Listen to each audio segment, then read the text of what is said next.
வணக்கம். இந்த தடவை சம்மர் கொஞ்சம் சீக்கிரமாகவே ஸ்டார்ட் ஆயிடுச்சு. நிறைய வெயிலாக இருக்கு. இந்த டைம்ல சர்க்கரை நோயாளிகள் செய்ய வேண்டிய 4 முக்கியமான பாயிண்ட் சொல்ல போறேன். நம்பர் 1, உணவு.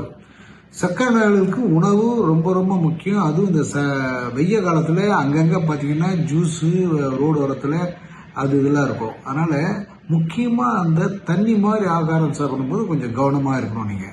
அதே மாதிரி வந்து கஞ்சி கரைச்சி குடிக்கிறது, மோர் நிறைய சாப்பிடலாம். அப்புறம் வெள்ளரி பிஞ்சு அந்த மாதிரி சாப்பிடலாம். அப்புறம் வந்து இந்த சோடா அந்த மாதிரிலாம் சாப்பிடலாம். மோர் தான் பெஸ்ட்டு. அதே மாதிரி வந்து உணவு முறை அடுத்து பார்த்தீங்கன்னா உடற்பயிற்சி. உடற்பயிற்சியில் பார்த்தீங்கன்னா நம்ம வந்து ரெகுலராக அந்த ஷூ போட்டுட்டு போகணும். வெறுங்காலம் நடக்கிறது ரொம்ப டேஞ்சர். அதே மாதிரி வந்து மத்தியான நேரத்தில் வந்து கோயிலுக்கு போகும்போது காலில் செருப்பு இல்லாமல் போய் நிறைய பேர் காலில் புண்ணாகி கால் வந்து பிரச்சனை ஆகி நிறைய பேர் வந்து காலையே இழந்துறாங்க. அதனால் வந்து வெயில் காலத்தில் ரொம்ப முக்கியம் செருப்பு போட்டு போனால். அதேமாதிரி ட்ரெஸ்ஸு பார்த்தீங்கன்னா நல்லா காட்டன் ட்ரெஸ் போட்டுட்டு அந்த மாதிரி வந்து டிஷர்ட்டு அந்த மாதிரி போட்டு வாக்கிங் போகலாம். ரன்னிங் மேக்ஸிமம் அவாய்ட் பண்ணது நல்லது உடற்பயிற்சி.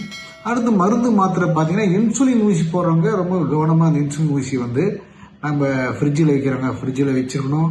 அதே மாதிரி வந்து மாத்திரை வந்து நல்ல இடத்துல ஸ்டோர் பண்ணணும். அதை ஸ்டோர் பண்ணாமல் வந்து ரொம்ப வெயில் இடத்துல வச்சிங்கன்னா மாத்திரையுடைய பவர் கம்மியாகிடும். சரியாக மாத்திரை வேலை செய்யாது.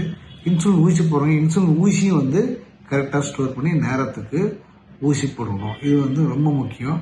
மாத்திரை மருந்து யூஸ் பண்ணுவாங்க. அடுத்து வந்து டெஸ்ட் பண்ணுறது. டெஸ்ட் பண்ணால் நிறைய பேர் செல்ஃப் டெஸ்ட் வந்து குளுக்கோமீட்டரில் பண்ணுவாங்க. குளுக்கோமீட்டரில் வந்து அந்த டெஸ்ட் பண்ணுற ஸ்ட்ரிப்பு வந்து கரெக்டாக இருக்கா, அதாவது அதனுடைய எக்ஸ்பைரி டேட் ஆயிடுச்சா இல்லையான்னு பார்த்துட்டு அதையும் கரெக்டான இடத்துல ஸ்டோர் பண்ணி இருந்தாலும் நல்லா வந்து சம்மரை வந்து நம்ம கொண்டாடலாம். சம்மரை வந்து எந்த விதமான பிரச்சனைகள் இல்லாமல் கொண்டு போகலாம். அதே மாதிரி நிறைய பேர் டூர் போவாங்க குழந்தைங்களோட சேர்ந்து. இந்த சம்மரில் பசங்களோட போகும்போது ரொம்ப எச்சரிக்கையாக இருக்கணும். அவங்க வந்து நிறைய வந்து ஐஸ்கிரீமு ஐஸு நிறைய அதிகமாக சாப்பிடுவாங்க. அந்த மாதிரி சாப்பாடு டைமில் நீங்கள் போனீங்கன்னாவே கொஞ்சம் எச்சரிக்கையாக அந்த வந்து காய்கறிகள் அதிகமாகவும் புரோட்டீன் அதிகமாக இருக்கிற மாதிரியும் கார்போஹைட்ரேட்ஸ் சத்து, அதாவது சர்க்கரை சத்து இல்லாத உணவை பார்த்து நேரத்துக்கு சாப்பிட்டு இனிமையாக நம்ம கோடை விடுமுறையை கொண்டாடலாம் என்று கூறிக்கொண்டு விடைபெறுகிறேன்.